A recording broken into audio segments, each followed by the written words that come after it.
And a very good morning to you. You're welcome along this Wednesday morning. It's Wednesday. It is Wednesday. It's a short week. This Wednesday morning to OTB AM. As ever, if you want to get involved, you can tweet us at @OffTheBallAM, or you can leave a comment for us wherever you're leaving it. Now, starting this morning with a bit of a confession and an apology to all of you out there. We've been asleep at the wheel this past 10 days because we haven't covered the story that we're going to cover on today's show the way we should have covered it.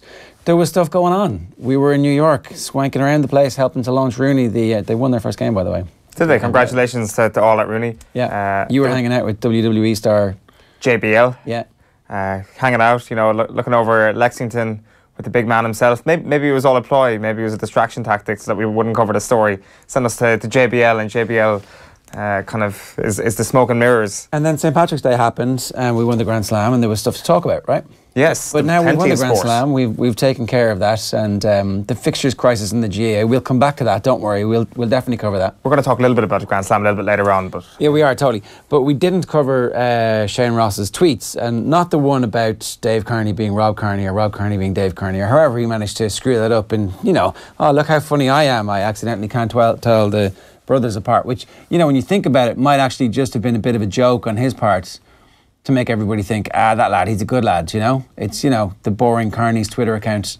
Maybe he's seen that and it was actually I can't tell you guys apart joke, which meant that everybody was talking about that and places him in a very nice, benign context, as opposed to a frontrunner who shows up and lifts the Triple Crown and the Grand Slam trophy and seeks all the attention for himself. Because this is an attention seeker. Remember that. This is the guy who tweeted last week, pleased to have announced 150 grand for resurfacing of all-weather pitch at Loretto Beaufort.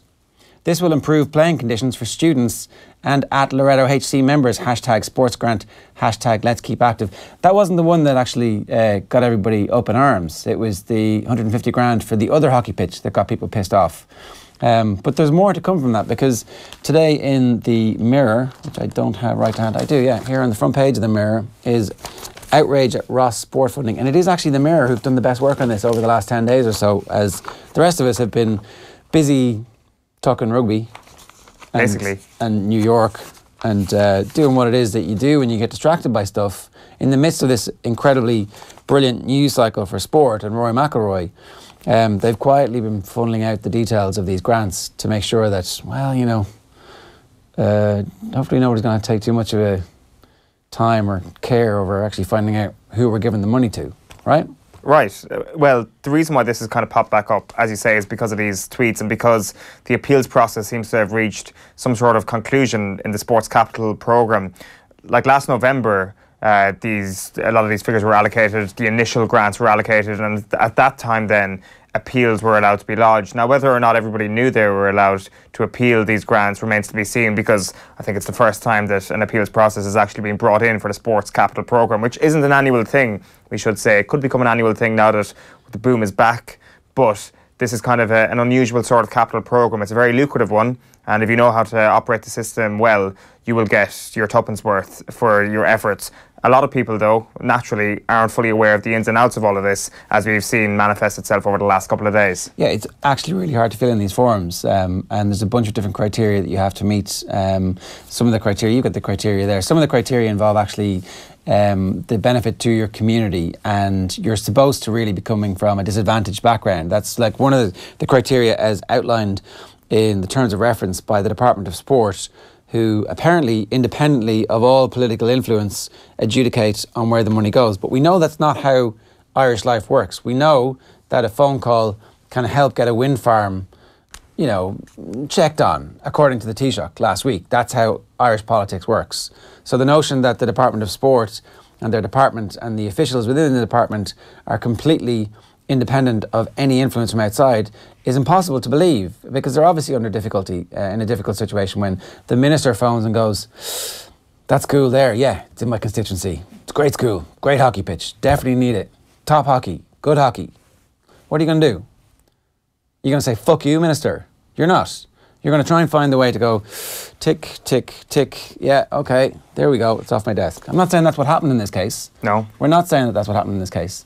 But it's believable that this has happened in cases down through the ages, because this appears to have been, from the get-go, treated like a slush fund by politicians, all the way back to the beginning of the sports capital funding. And we'll bring you some examples of stuff in later on in the show.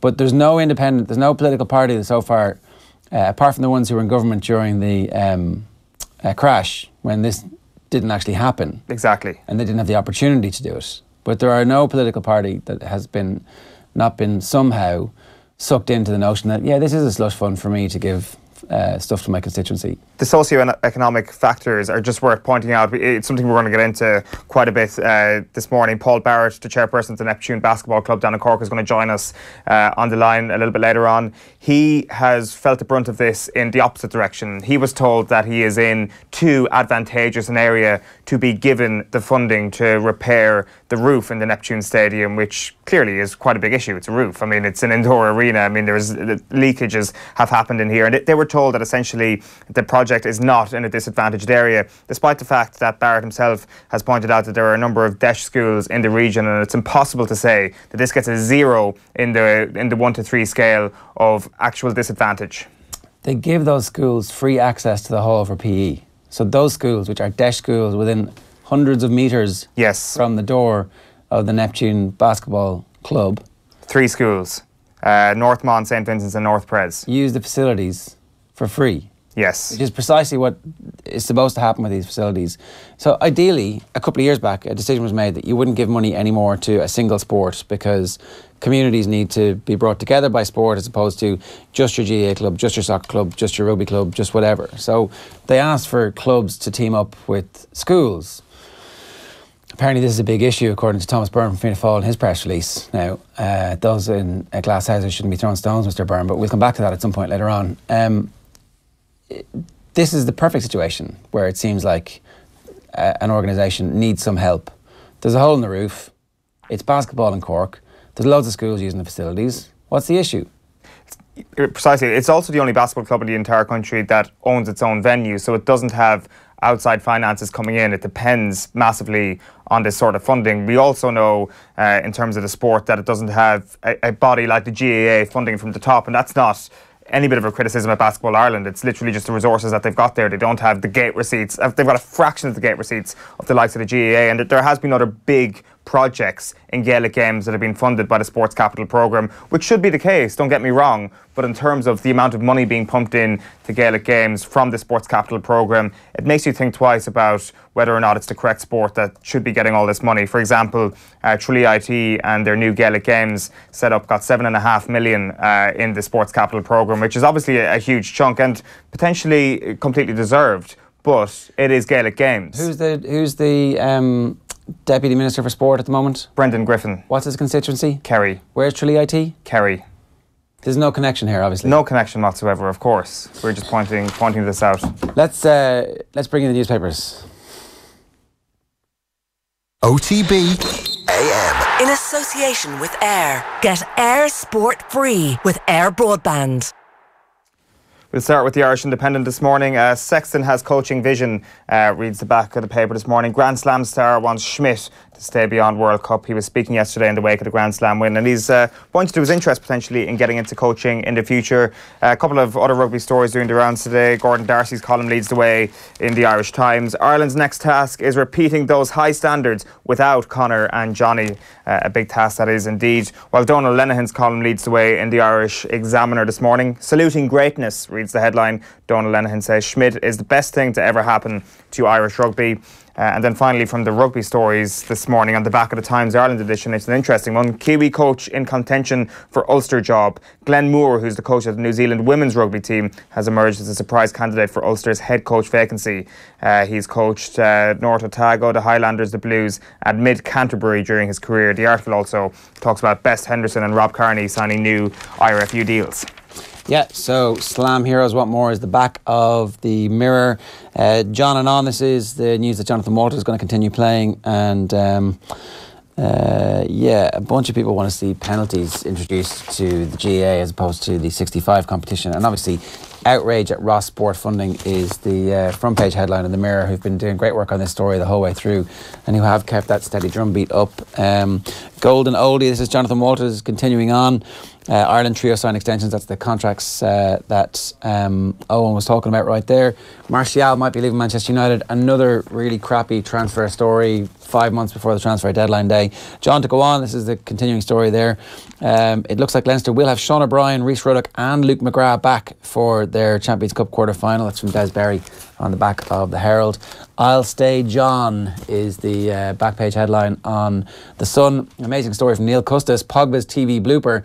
Apparently, Paul Pogba has been dropped by Manchester United because he interrupted an interview, a post-match interview that Jose Mourinho was doing at the BBC to kind of show, oh look, we're still buddies. Mourinho was angry at this because he thought it was disrespectful, and so has dropped him for 2 games since. It's a Neil Custis story on the back of The Sun. Fronting up, veteran Walters wants to remain in O'Neill's plans, and Waterford pitch saw action despite the NFL ties KO. This is a great story from Michael Clifford here. It's that the match on Monday that was rescheduled for Waterford went on. Sorry, was the league game was cancelled, right? And yet the pitch was in fact playable on Monday, which would suggest that the games were called off for some reason, even though the pitches were playable. Yeah, a match was played 2 hours before the fixed throw-in time for that particular match. So not only were they playable at the time of the match, they were playable earlier on that day before the supposed thaw came their way. I wasn't down there, so I don't know. Maybe there was a fresh sheet of snow at 1:30, just in time for the 2 o'clock throw-in. Because it did seem like the players were going to go on strike. There were strong rumours that the players had reached a point of no, we're not. If the game's not on Sunday, it's not going on Monday. We're going on strike if it's refixed for Monday. And then the games were cancelled the next day. Were they cancelled after the players said they were going to go on strike? Was that what happened? That's the key question here. I'm not quite sure about that, but is this the beginning of the GPA exerting their power from within the GA family, or was this simply a case of those grounds being unplayable? It could be a watershed moment for the GPA where the beast from the east actually sparked something within the GPA to be this really important players movement. So it's something we're going to follow up and see what's actually going on there in terms of that Waterford match being postponed. I'm just going to show you a couple of the other back pages today. I'll show you the front page of the Racing Post. It's their build up to the 2000 Guineas this morning, while the Guardian is going with their final countdown to the potentially defining set of international fixtures, says Barney Ronay. I'm not entirely sure if they're as defining as some people say, considering there's still a huge amount of the club season to be played. And the front of the Daily Telegraph then goes with cricket. Taking aim, Stokes has New Zealand in his sights as England prepare for first test. They actually have a great story on the top there about dementia in football. We'll definitely come back to this, but there is a doctor who they're quoting who used to work for the NHS who says that he wrote to Gordon Taylor, the chief executive of the PFA in the 1990s, warning him about the dangers of repeated heading of the ball, and that football was in danger of having a slew of people come forward who suffered dementia. It's a teammate of Ian Dowie's who is dead, who definitely had dementia, was diagnosed in his 40s with it and died in his 50s. And the name there? The name piece at the bottom. The picture, the guy heading the ball in the picture. The man heading the ball in the picture. Is it to Kevin Moore? Oh, these are they've quoted basically a load of letters here to Gordon Taylor, and you've got Dr. Sadler as well, who you mentioned there. So Kevin Moore is scoring for Southampton. That's the player's name. Against Nottingham Forest, 92 is the picture there. So Moore, the player in question. Yeah, you're going to hear a lot more about that. He says that CTE is prevalent in footballers, and the FA and the PFA have had their heads in the sand about this, and that he informed them about it about 2 decades ago. So you're definitely going to hear a lot more about that, because no doubt we've seen what happened in the NFL. Now let's move on, because we want to get to the Sports Capital programme and the absolute nonsense that is the administering of the Sports Capital programme. People have over the last week or so kind of begun to wake up to the situation with regards to the grant that was made to Wesley. And so on Wesley College's website, they say they're very fortunate to have an expansive campus containing outstanding sporting facilities, 4 rugby pitches, 1 floodlit rugby grid, I don't know what a rugby grid is, a soccer pitch, 2 full-size hockey AstroTurf pitches, 2 mini hockey pitches, 16 tennis courts during the summer season, 16 tennis courts, 2 cricket pitches, 2 outdoor basketball courts, 1 gymnasium, 1 sports hall, and an athletics track and field facilities. And so they got 150 grand from Minister Ross. Obviously, it's in his constituency, but they needed the 150 grand to resurface one of their hockey pitches. Joining us this morning is Paul Barrett, who's the chairperson of Neptune Basketball Club in Cork. They applied for regional funding in the 2017 Sports Capital Programme. Paul, good morning to you. Good morning, lads.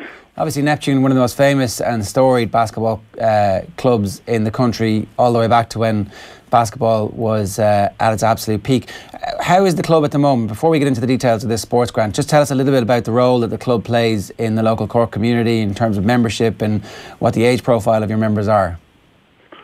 Well, I suppose the club is in a very healthy position at the moment in terms of our playing capabilities. At the moment, I think we're up around 250 players. That would include somewhere around 70 academy players, which would be 6 to 9 years of age. So from that perspective, we're in a very healthy position. Okay, and so I understand as well you guys actually own your own facility, which is unusual in basketball in Ireland. It is. It's very unusual. Our stadium was built in 1985, 32 years old at the moment. So, the guys that went before us had the foresight to get the idea up off the ground, first of all, and then deliver it. So, we funded it and built it and kept it running with little or no assistance, really, for the last 32 years. So, quite an achievement, really.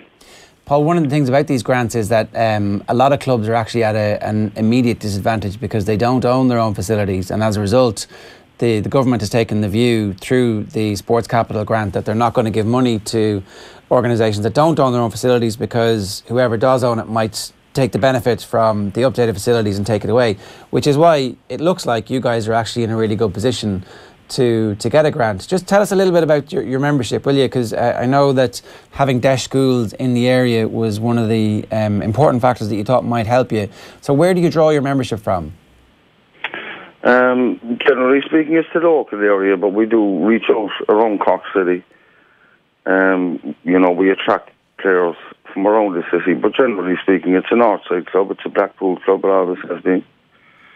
So, just the surrounding hinterland of the club, really. Blackpool, Farnley, Granarborough, that type of an area, And do you have deals with the local schools to use the facilities? We do. We do share the venue. We do try to help people out when we can. I know the North Press use it as a PE facility twice a week, and the Northman use it for basketball practice as well, for their basketball teams.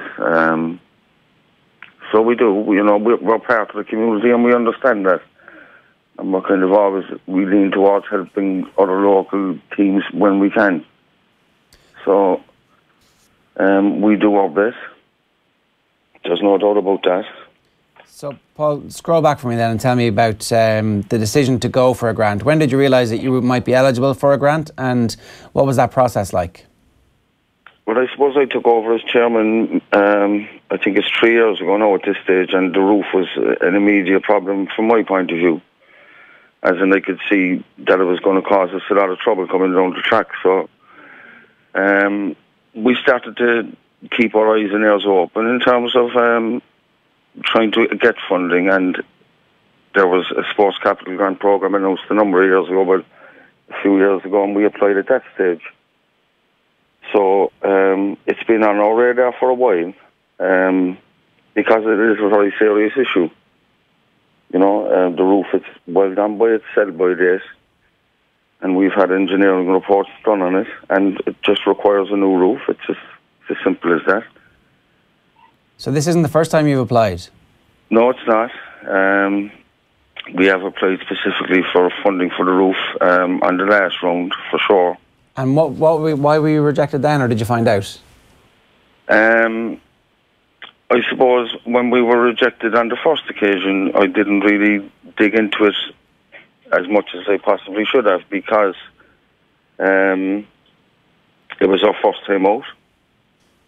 And I had imagined at that stage that the queue for funding would have been enormously long, and people might have been ahead of us in that queue, Yeah.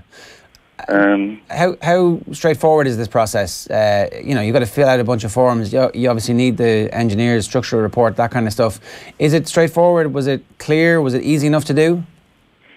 It's not. It's quite laborious, really. It's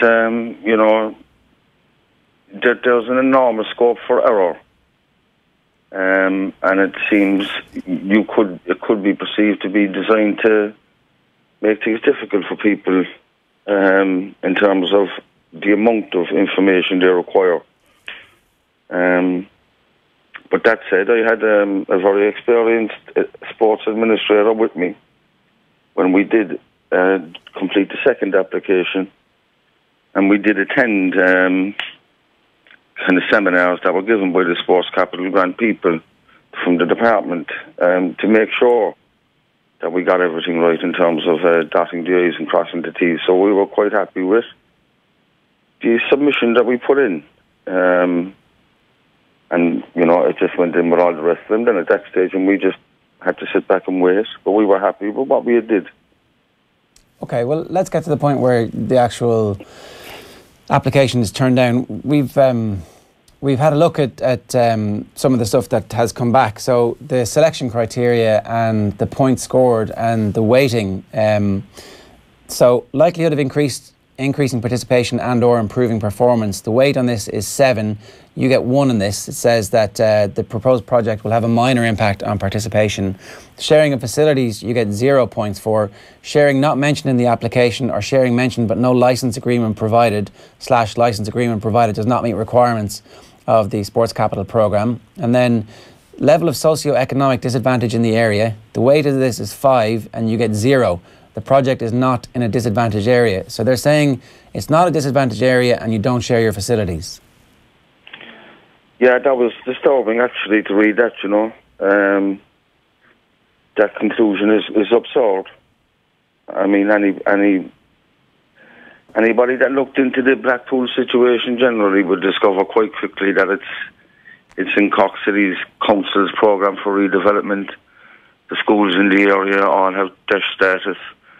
So the suggestion that really kind of knocked me for 6.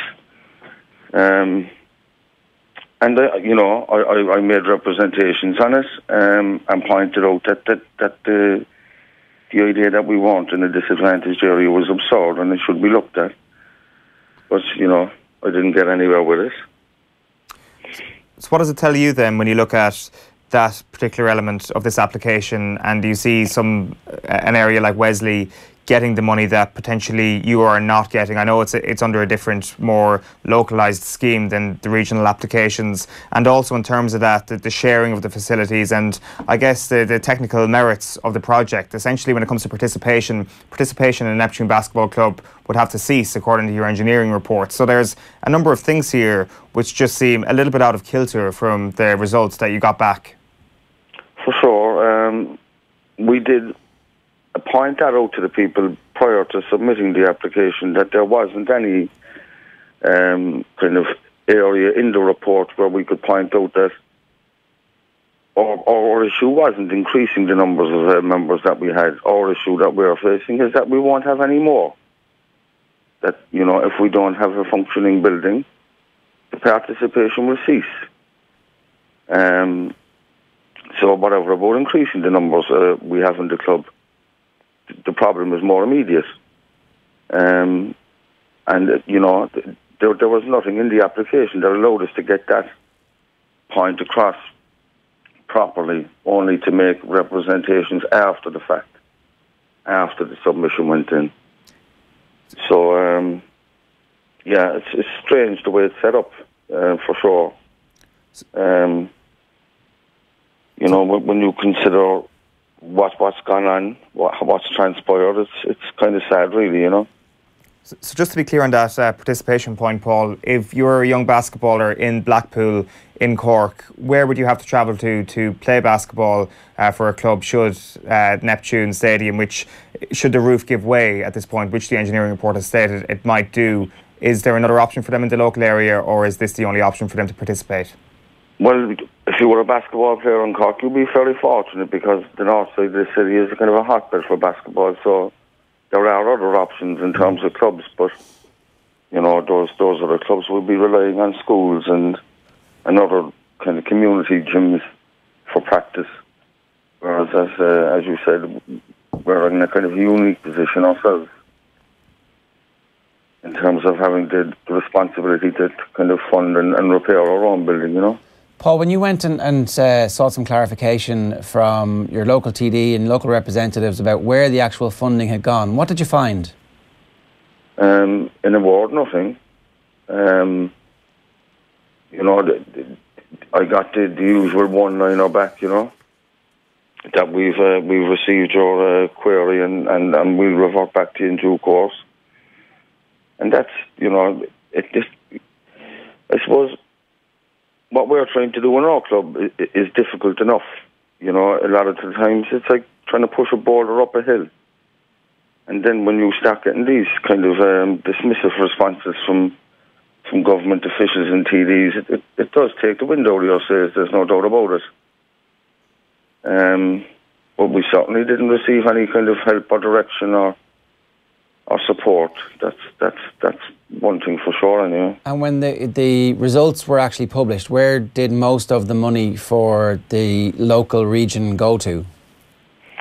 Well, that's one of the questions that I've asked for clarification, because my understanding of it is that the entire allocation of regional funding went to the one project in Tralee, which I couldn't quite believe it, really. Now, again, I'm not here to kind of beat the GA with a stick or any other club for that matter. You know, they're all deserving of it in their own right, but it just seemed very unusual that it's my understanding that the regional development pot was increased substantially by a matter of millions, and I've asked for clarification on that, but I haven't got it either. So it just smacks of, you know, there's something wrong here, like. So just to clarify, sure. you think that the amount of money to be given to the region, which I guess would include Cork and Kerry, I don't know how it breaks up. Do you know the geographical spread of that? I don't. I'm not sure if there's a geographical spread, but I think the criteria for regional funding is that your project must require funding of more than 150,000.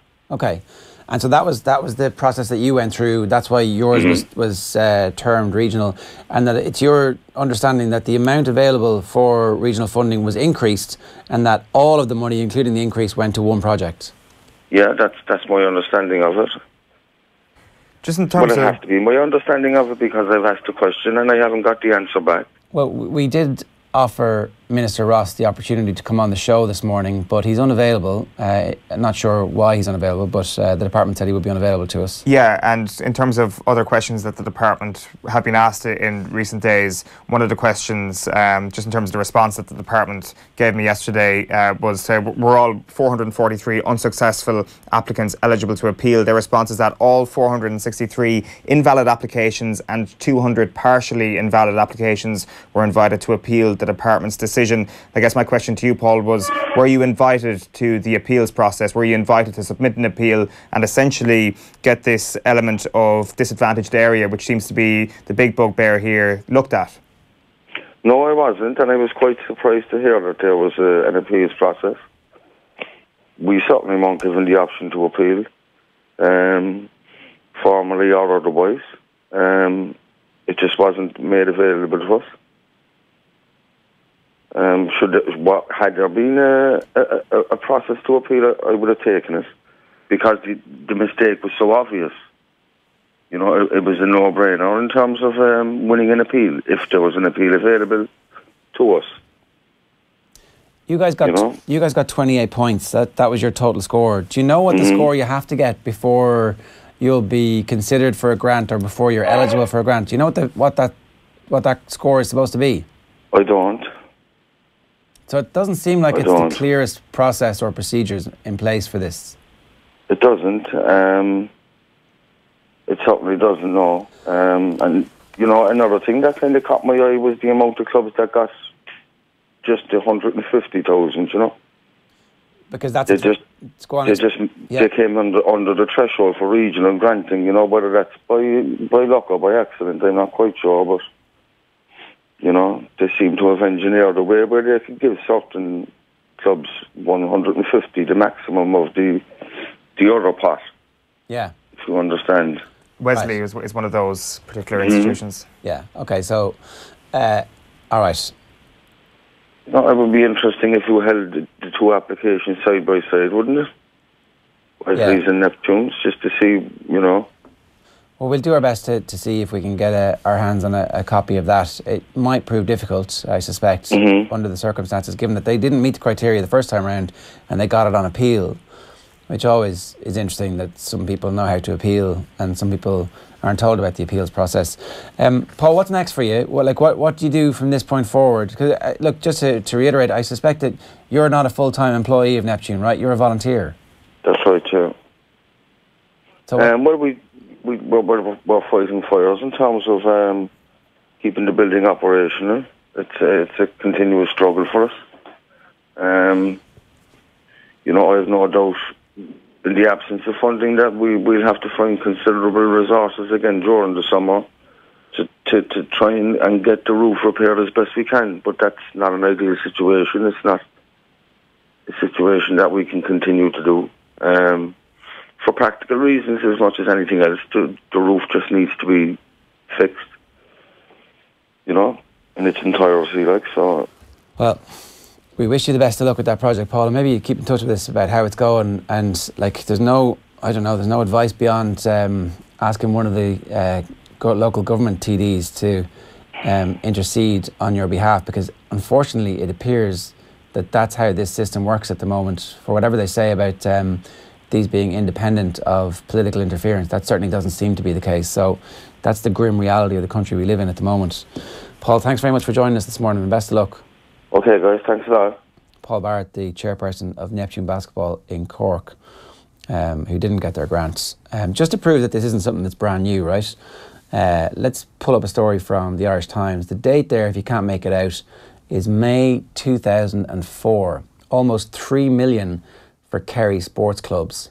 Sports organisations in Kerry, among them several rowing clubs, received 3 million in grant aid under the 2004 Sports Capital Programme announced earlier this month. The bulk of the money went to GA clubs to Kerry South, the constituency of the Minister for Sport, Mr O'Donoghue. A small number of clubs in Kerry North got around 1 million.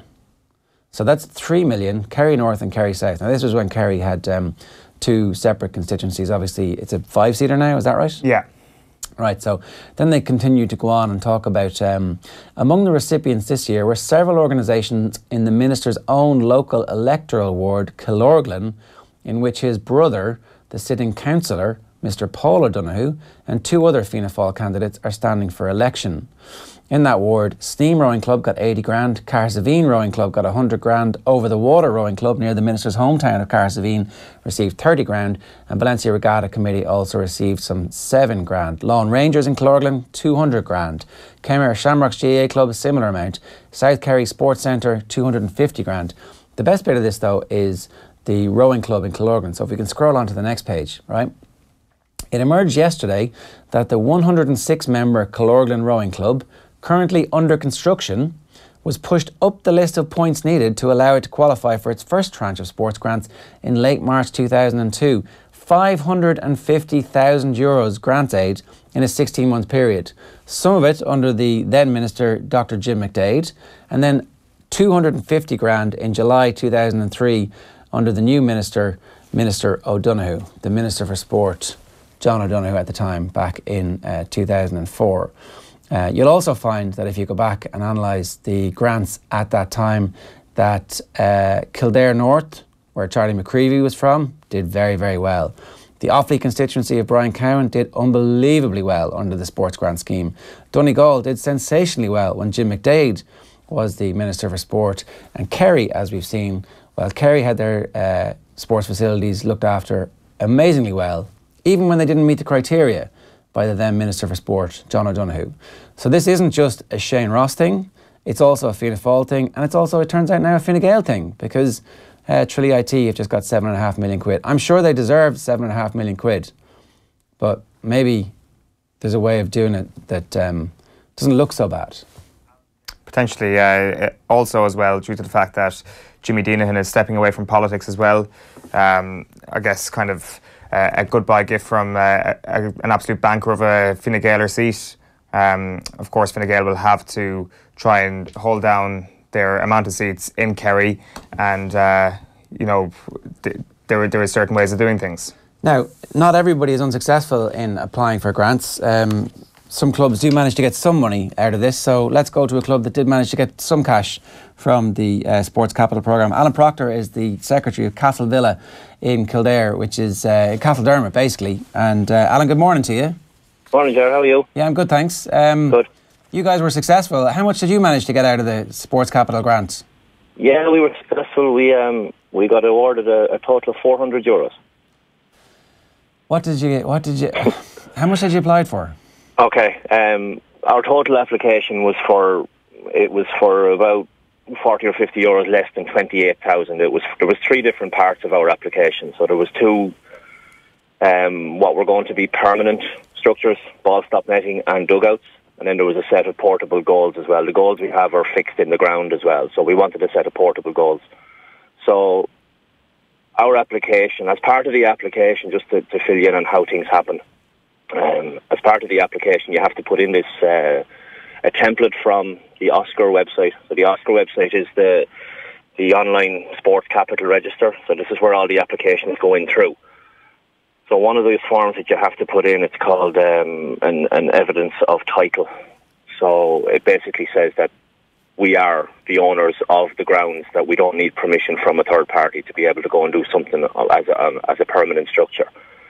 So at this stage, it was a mistake that we made in our application. We didn't use that template. What we did use was a copy of the deeds and land registry from councils and stuff. So it basically gives them the same information that they wanted, but not in the format that they wanted.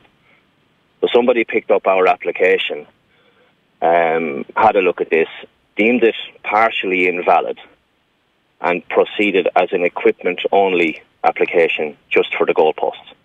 Now, we didn't find out this until the day that the grants were announced at the end of November, having had the application in on the 22nd or 3rd of February, whenever the closing date was, so 9 months later. So all they had to do was say, lads, you've missed a box here, you need to tick this box. And exactly, yeah. We basically misread the instruction on it. I don't know if, anyone that's listening that's filled out these things, there's a mountain of work in it, there really is. And there was a handful of us involved. Myself, I was looking after that particular side of it. I missed that particular instruction. We put up the information that we thought that the guys were looking for in there. It was the right information, but it was in the wrong format.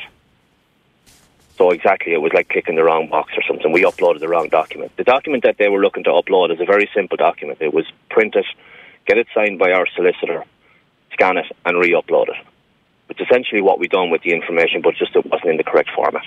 Yeah, so essentially you're kind of getting punished here for not having gone through the process already, or not having the manpower available to you to be able to Yeah. I mean, we went through Sports Capital 10 years ago.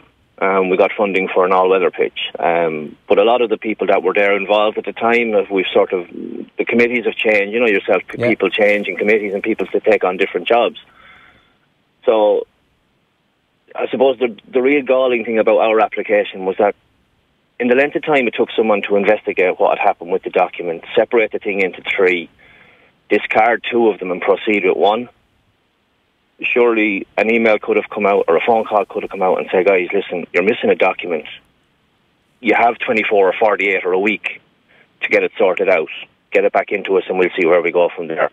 But the fact that there was absolute zero communication from anybody until the 30th of November, which, by the way, we didn't find out officially. We actually found out on social media of one of our local TD. He printed he got a screenshot of the award. So we found out on social media. And I actually when I seen the €400, I genuinely thought it was a typo. Alan, I know you weren't involved in any sort of appeal during this process. You didn't submit an appeal, but my question around that, though, is a different one, and it's the same one I asked Paul, and it's worth reiterating the statement here from the department saying that all 463 invalid applications and partially invalid applications were invited to appeal the department's decision. So the same question to you, were you invited to appeal the department's decision? Okay, the 6th, the announcement was on the 30th of January, or the 30th of November, but the 6th of December we got an email saying, yes, this is the appeals procedure. Now, basically, what the appeal procedure is whoever wants to appeal would give detailed reasons as to why they feel that their application should not be deemed invalid. There's one line in that particular email, and I'll just read it out if you don't mind. It says, no changes to the original decision will be taken in cases where an applicant failed to upload the correct supporting documentation. So based on that line, we took the decision not to appeal because we were after putting that amount of work into it. We said, right, listen, okay, it's our mistake. We've held our hands up. We didn't put in the correct document, so we're not going to appeal. We sort of, agreed that the detail in that email was the rules that they were going to stick to, so we said it would be frivolous that we weren't going to go ahead with it. Again, it's just that there was a list of invalid applications produced on that website as well, and we're not on there because it's partially invalid. Now, I don't know what other clubs and other organisations' situations are, but I checked that again last night just to be 100% sure, and Castlevilla is not mentioned on the list of invalid applications, even though it's partially invalid.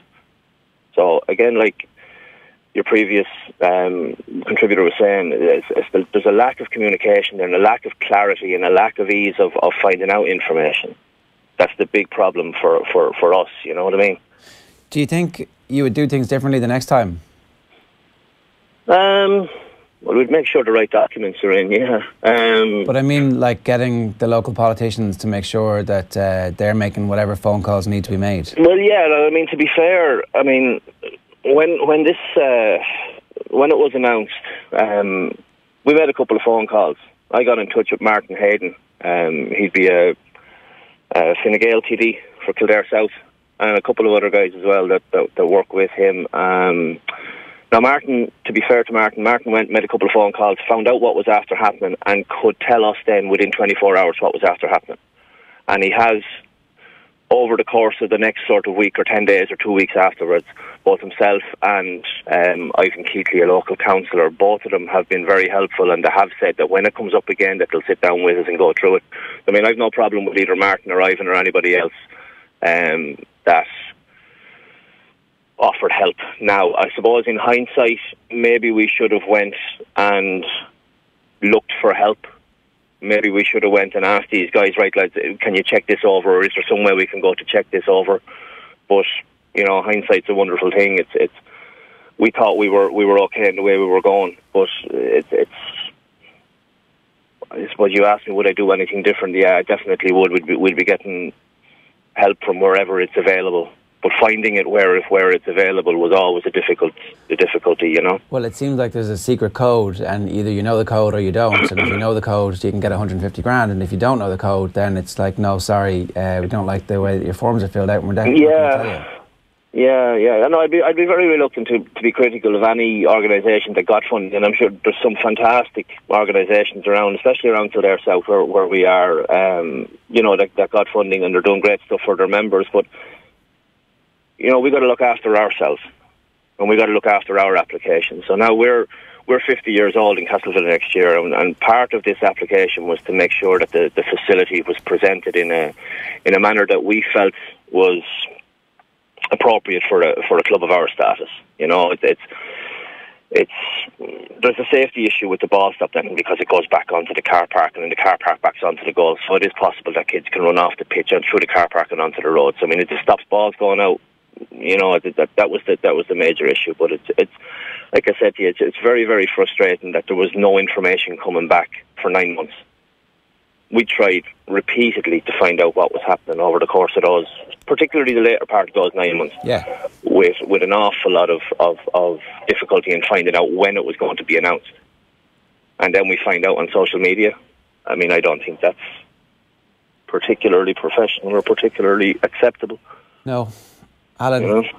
thanks very much for telling us your story, and hopefully next time round you get more than the 400 quid. Fingers crossed. Yeah, thanks for your time, guys. Appreciate it. Alan Proctor there, the Secretary of Castle Villa in Castledermot in South Kildare, who were successful, partially successful. It's a ridiculous situation.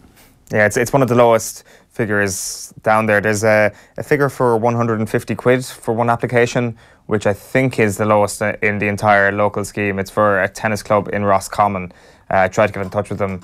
I'm sure I'll be able to, over the next couple of days, get a response. As our lights just kind of go off in the studio, it's maybe we need to submit some sort of grants to get these lights back up and running. Stick 150 quid in the meter there and see what happens. Yeah, so 400 quid, one of the lowest ones that kind of sticks out like a sore thumb. And yeah, Alan Proctor there of Castleville AFC.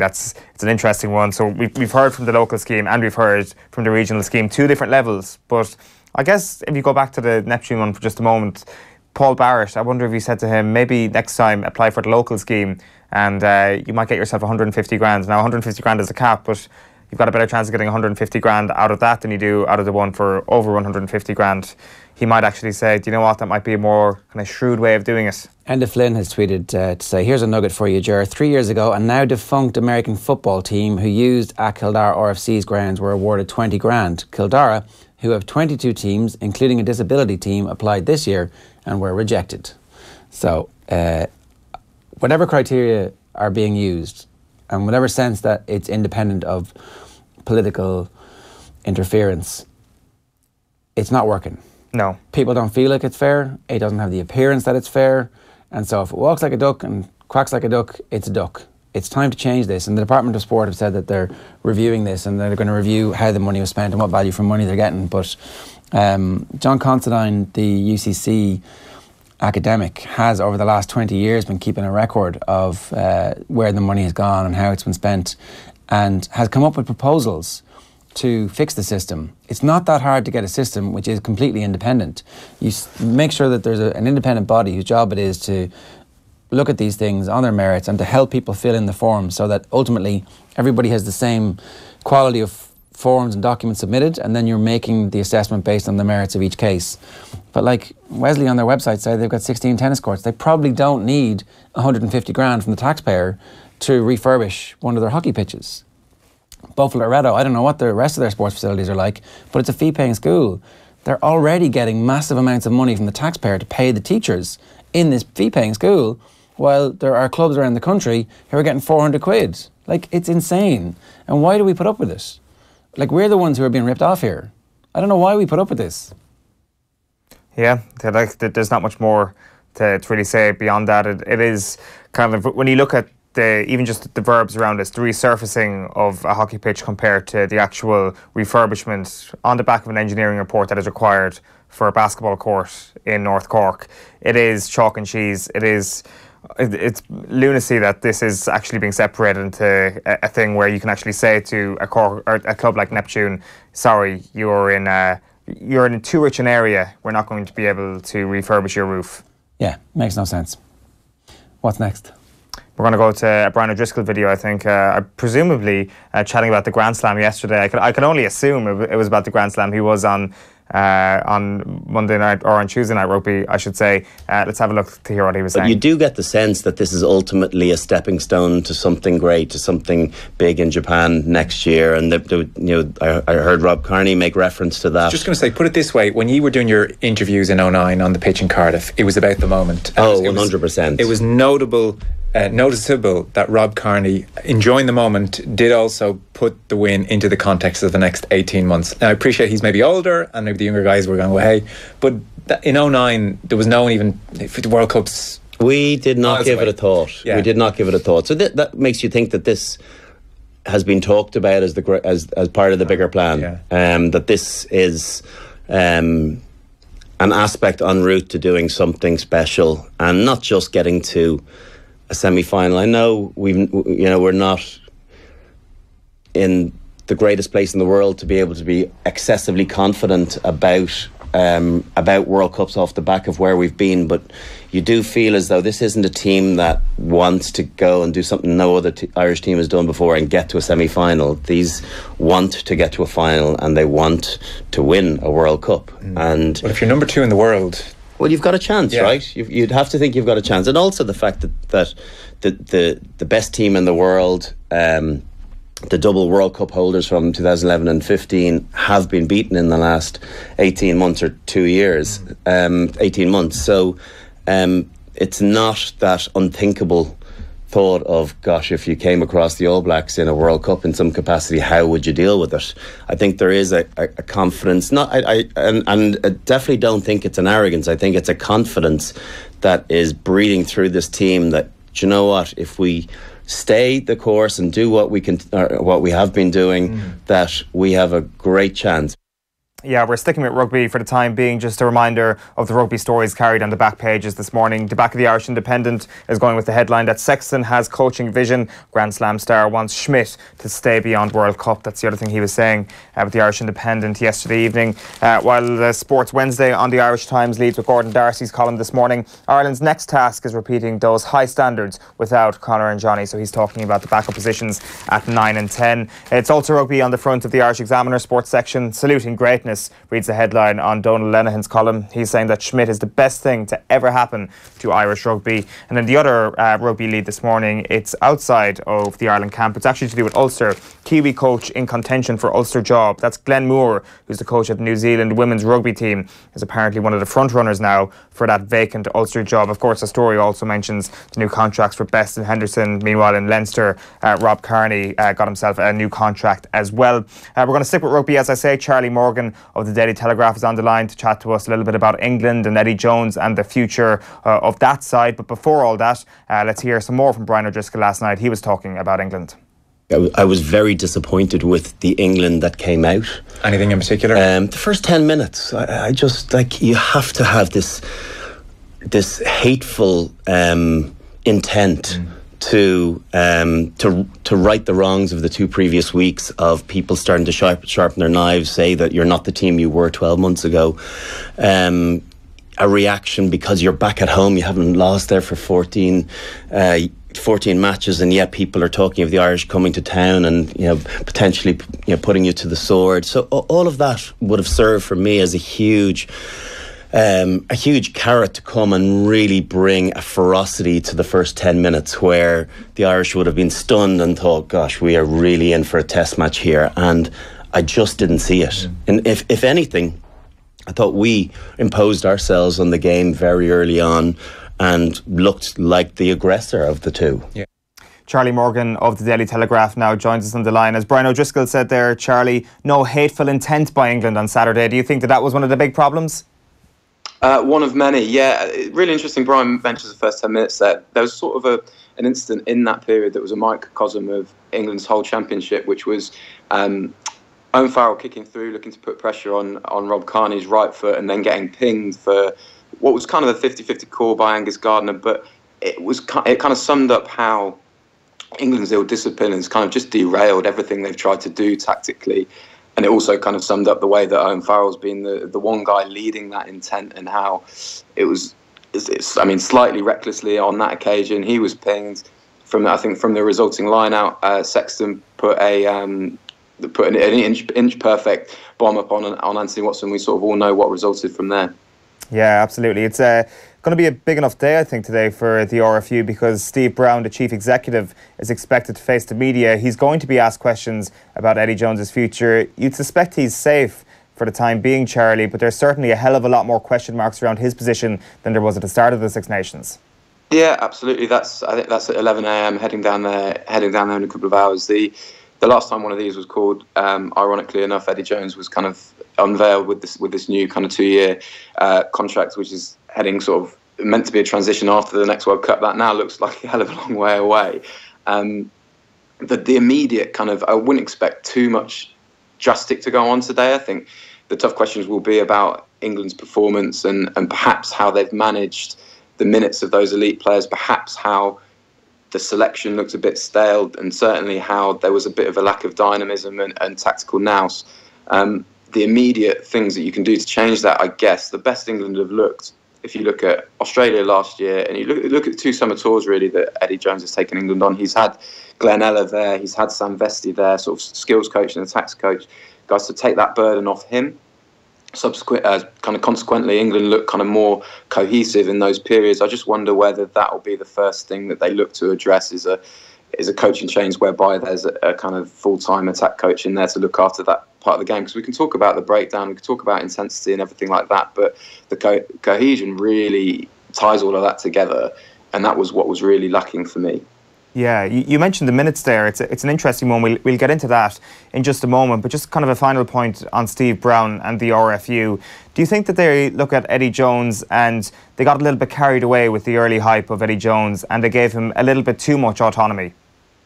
Perhaps. I think that's the nature of Eddie Jones as well. I think if you look, it's a really interesting point. I think the guys at the Times raised it in their podcast the other day, was that when Paul Gustard he gave an interview about the game against Wales and how the defence, Paul Gustard's the defence coach, that is, how the defence was really kind of impressive, but he never felt too comfortable himself because Eddie was right next to him. That's just the character of the man, I think. That might be slightly more difficult to address. Whether I'm not. It's a tough one. Whether they got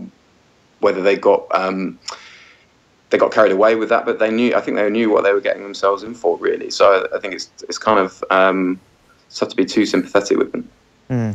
So just explain the process here when we get into contracts, because obviously there's been a big clamour in the British press over the last couple of days to move to, I guess, an Irish or a New Zealand style type of centralised contract. So just explain the process of the RFU contracts and essentially how they're at the mercy of the Premiership clubs.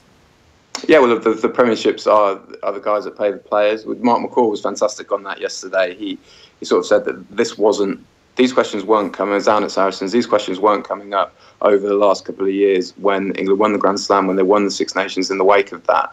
I think if we get into this, if we kind of put too much stock on this, what you're doing is you're not giving due credit or due culpability to a few things. One, how good the Ireland side were throughout the Six Nations campaign. The other thing is that you're kind of challenging the integrity of the performance teams at the clubs who are looking after these guys' minutes, who are doing pretty much exactly the same as what the Irish guys are in terms of how they're managing minutes, how they're managing training workloads, and that's the difficulty, really. So these questions weren't coming up a couple of years ago. They are now, when this Ireland team looks really fresh, looks really sharp, and there's a huge contrast with how England are performing. Yeah, it just seems really strange that this is the Six Nations where this has come up, because this is the Six Nations where Eddie Jones, and granted he talks a lot of nonsense, did say that they had made, 20% of a fitness improvement on his predecessor, which is A, an extraordinary number, and B, is blatantly untrue.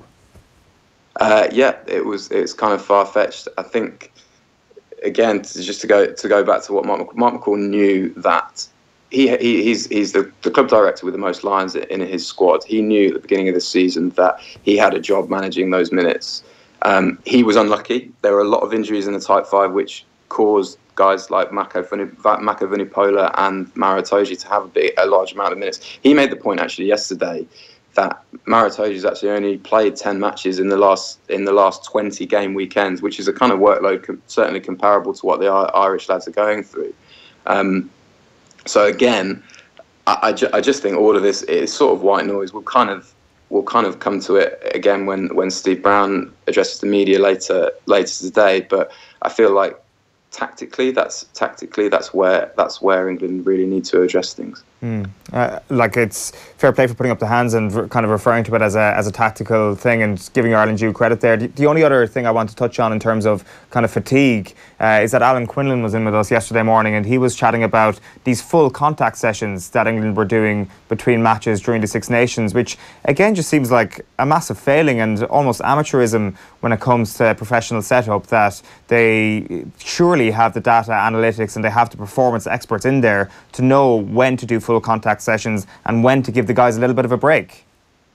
Yeah, well, the proof's in the pudding. This time, those contact sessions clearly didn't work. Jamie George turned up to Saracens training yesterday he had a big black eye. He spoke to us for a little bit, and sort of at the end of the session, somebody asked him, "So when did you pick up that black eye? It looks pretty nasty." And he said, "Well, actually, it was last Wednesday in an England contact session," and that was kind of poignant, because it goes to show. I mean, that's what you've got to look at. If these guys were well managed, and if you're challenging anything else apart from Eddie Jones' training methods, you're challenging, like I say, the integrity of the club performance teams. The truth is, England looked all right. They looked sharp. They looked cohesive against Italy. For the first quarter of the game against Wales, they did as well. They scored 2 tries. They went 12-0 up. Thereafter, things really went flat. And you would have thought, I mean, selection plays a part in it as well. So you would have thought that after they scraped through against Wales, for that game against Scotland, they could have maybe made a few changes to freshen things up, both from a tactical and a kind of dynamism point of view. That didn't happen, and we saw the kind of results of that in Scotland, in France, and then which would have been most disappointing of all, at Twickenham. One last thing I want to ask you about, and it kind of ties in with your points there on club performance units and essentially maybe giving a tad more power to the clubs, is this idea of potentially ring-fencing the Premiership and getting rid of the promotion-relegation idea. Is that true? Is that something that's likely to happen in the coming years? I think that'll hinge on the next television deal for the Premiership. I believe, for me, it would be a matter of time. I can see it kind of being expanded to 14 clubs, and maybe, and I think that will kind of, as a whole, that will give the English game a chance to grow. It'll also hopefully give the Championship, the next tier below, a bit of autonomy in filling it with young players who aren't getting game time at Premiership clubs. I can see that happening, but again, these aren't changes that are going to necessarily help England before the next World Cup. I think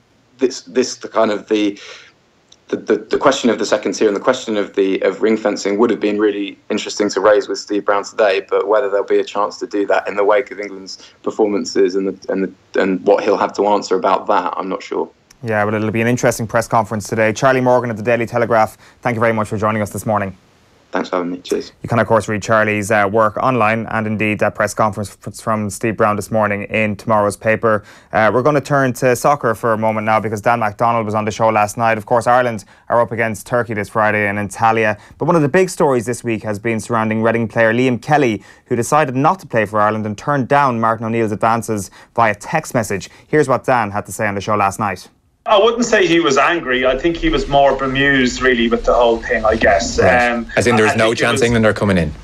Well, I don't know. I mean, it's strange. I think what we are seeing now is the climate has changed, in the sense that, I don't know, maybe some players believe that the bar that's been set to play for England isn't as high as it once was, in the sense that they're operating off a reduced pool of players in the Premier League, and you're seeing guys get into squads that I guess some players who ultimately want to play for England see these guys get in and go, well, maybe I should never get up. It's like the old Ricky Lambert theory, you know. It may well be that Liam Kelly at 22 doesn't believe he's going to get the option, but he might think at 25, 26 that is something that could become viable if he continues his progress of the last 2 seasons, which, it must be said, has been very good. He's had a decent year this year for a team that's struggling. He was excellent last year, but there's still a level of disappointment when it happens in this way. And you know, he's spoken before about wanting to play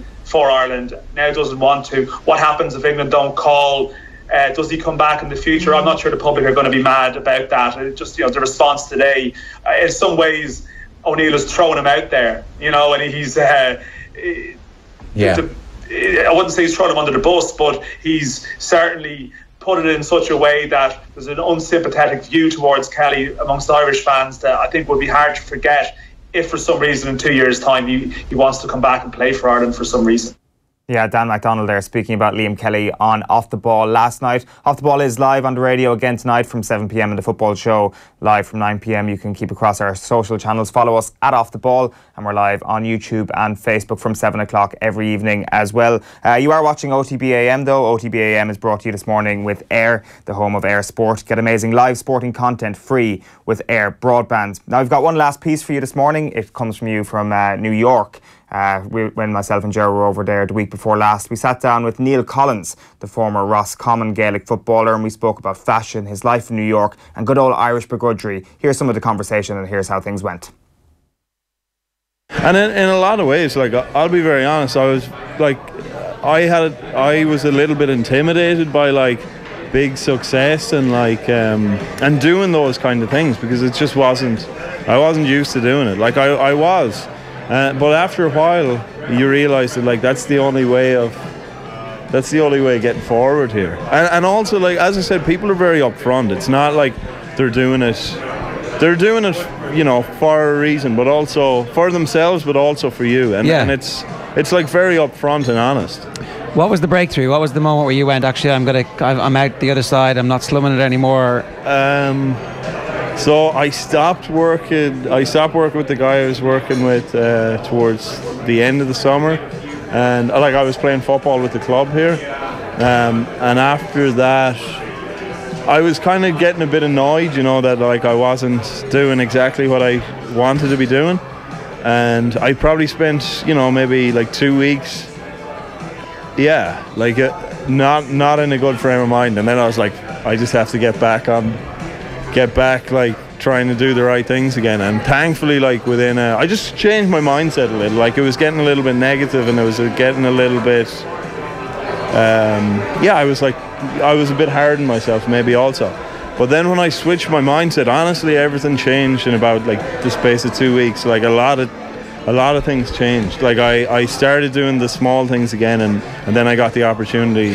When you say the small things, do you mean designing for yourself and just kind of but like also reaching out to people? Okay. Yeah, like reaching out to people again, like sending my work around to people, and thankfully going for it. Yeah. Because again, like you know, it is tricky, because Americans, you know, are like anyone. They're not going to do you favors. You have to earn the, you know. And I thought that, like, to be honest, I thought like I'd get something, you know, through someone I knew or something. But I had to work for what I was given. What are the main differences between the fashion industry here and back home, other than the obvious scale and just the amount of people and the amount of money involved? So, like, here, the biggest thing I'd say is like luxury fashion. So, like, people here are willing to spend a lot of money on clothes, and like they mightn't necessarily be like super wealthy, but they're willing to spend money on clothes. They like really, it's just in that culture that if you have, you know, any disposable income, like you'll spend it on higher priced items. So like people are really willing to spend a lot of money on clothes here, whereas that's not really the way in Ireland, you know. I think that's the biggest one, like the amount of money that people are willing to spend. And also, like, here you have like the Asian market. Like anybody who comes to New York, right, is like from Asia or other continents or other parts of the world. They're probably coming because they have, you know, they're from a good education, good background, you know, their family might have money. So like when they're here, they have money to spend, you know. So I think, and you know, New York dictates a lot of the market. So when you combine that with people who have a lot of money, it's just far bigger business. It must feel like it's kind of cutting edge, like that you're actually at the edge of something, and you can kind of see trends as they evolve, and almost before they go global. Yeah, no, for sure, and especially with the guys I work with now, like their mission is like creation. So you see a lot of their creations that are like, and they're leaders for the other smaller brands who are trying to like rise. So you do see a lot of it. It's definitely at the forefront of it now. I will say, like, New York is very commercial, like, you know, money first. Money first, design second, you know. I mean, design as long as it's going to make money. So nothing too avant-garde. No, not overly, no. But it, you know, it has elements as well. But the emphasis is definitely on more money. And so, what's next for you? It's obviously going to be sticking around here. Yeah, I'm planning on staying here. And like, honestly, it's just like I have to keep working my way up.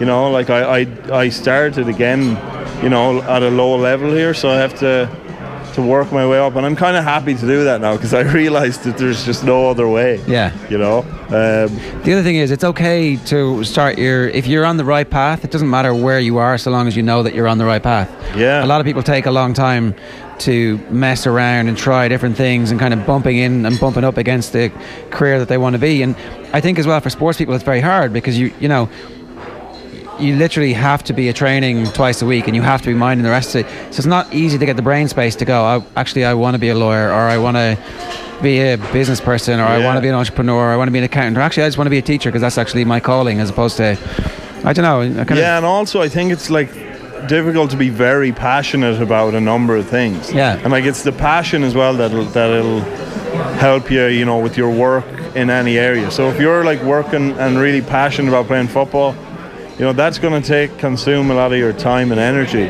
and you can like be fully passionate then maybe about something else as well. Like, you know, maybe there are people who can, but I definitely feel that like my passion for what I'm doing now has grown as I've like focused more so on it. Yeah. Do you feel that it's wrong that back home people who are playing inter-county GAA are essentially categorised as football or hurling players? They're not really categorised as anything else. I mean, I'm sure back home you're like, that's Neil Collins, the football player.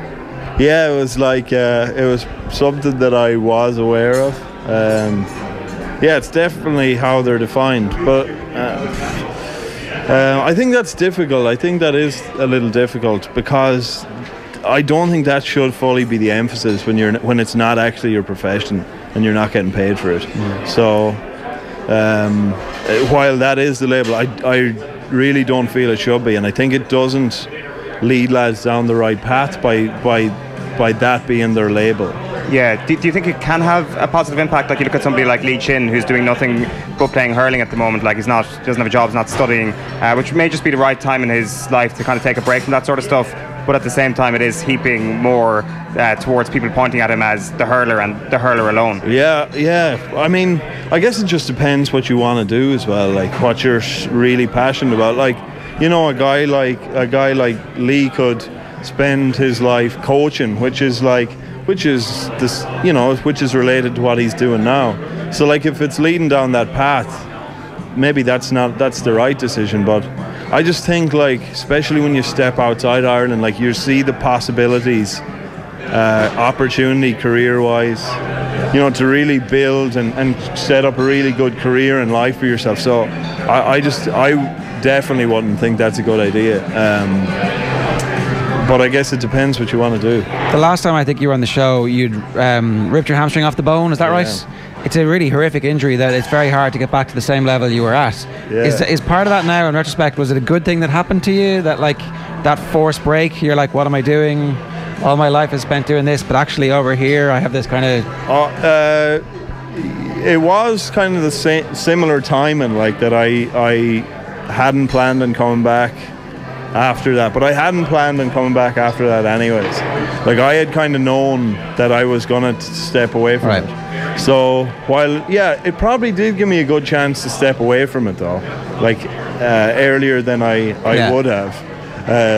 So maybe it had an effect on how I saw it, but I had planned on getting up and going at some point. It accelerated the process maybe a little bit. Maybe it did, yeah, probably did. And maybe it made it easier for like the Roscommon football community to accept that you were moving on, because I'd say we hear this all the time that, like, you know, it's a voluntary thing, but it's hard to step away, that there's like there's a sense when it becomes your label as well, and like when it becomes your identity, it certainly is hard to step away. And like there's a lot of, you know, like there's a lot of good things about it as well, right? Like playing football is just incredible, like, and being able to do it competitively at a high level in front of people who are passionate about it. Yeah. Like it definitely is a lot of great things. So it is hard to step away from. But for me, like, it was definitely the right decision. What's the thing you miss most about home? Honestly, I just miss playing football. Miss playing football at a high level. Like I miss training competitively, because it's a great way of measuring like progress. Like if you're always looking towards something, you're always looking to improve at something, and the performances on the pitch are very honest about whether you're improving or not. and you miss playing with a team, and like you miss being in a community that's very passionate about it, like every county is. Yeah. You know? Apart from that, I miss my family, but I don't miss very much else. You know. Was there any sense of negativity from the community, that Roscommon football community, when you left to do this and pursue your dream, or does everybody kind of understand? Yeah, not at all. No. I kind of think that's changed. You know, that's like it's a very last 10 years type of thing. Whereas there would have been who does he think he is, going off to fancy America? You know, whereas now it's like, yeah, go on. Yeah, it is. Yeah. Honestly, I didn't get any sense of it. Like maybe there was, but when I'm doing what I know is right, you know, that's the most important thing. Like honestly, like I definitely wasn't the probably easiest guy to be dealing with, especially with my club, you know, because I wouldn't have been as committed as like you're expected to be. But like when I look back on it, it was never for the wrong reason. It was always because like I felt that I needed to do something. For myself, and like I wouldn't have felt I was grown if I hadn't done those things. For example, like going seeing different countries, traveling, like if I hadn't done that, I would have felt very like claustrophobic. So I always think like the decisions were made for the right reasons. Yeah, because there is this sense that footballers are becoming, the phrase was that Brawley used was indentured slaves. I read all the articles. Yeah. What do you think of them though? Like, so did the game tip into this kind of sense of like drudgery and too much, or were you actually able to manage that fine? It's just that your calling was something else away. No, like it's definitely very consuming, time-wise, energy focus-wise, and also, is it too much? I think it's too much because you're not encouraged to like pursue your career so much, like. You know, like managers we had, they're very much, you know, your life is very much centered around one goal and one thing. And it's, you know, they'll say like, you know, we want lads to progress with education and career, but realistically, like, they want to get results and the team wants to get results. And I definitely think it's over the top when it's not your profession. Yeah, there's a tension there. Because it teaches lads the wrong thing, like in a bigger picture in life, like, and when you come to a different country, like, your career is very, very important. And like, while you might have a fine sporting career in Ireland, it's just isn't professional, and it's not a professional career. So I think when it's not fully right, that the focus is on other things. How would you fix it? Like a shorter season, more condensed, give everybody 5 months away from the inter-county game? Or else start rewarding lads for the time and effort they put in. That's what I always thought. Like, I thought lads should be rewarded financially for their time, because that's like how the world works. That it's either one way or the other. It's either professional or it's not, and you're asking people to commit to the level of professionalism, but not giving them the opportunity to develop outside of it. So. Yeah, and that's where the tension has arisen, because everybody's going to say, "Oh, he's calling for professionalism, heresy. You can't have that." But like, you're at the coalface. You know what it was like.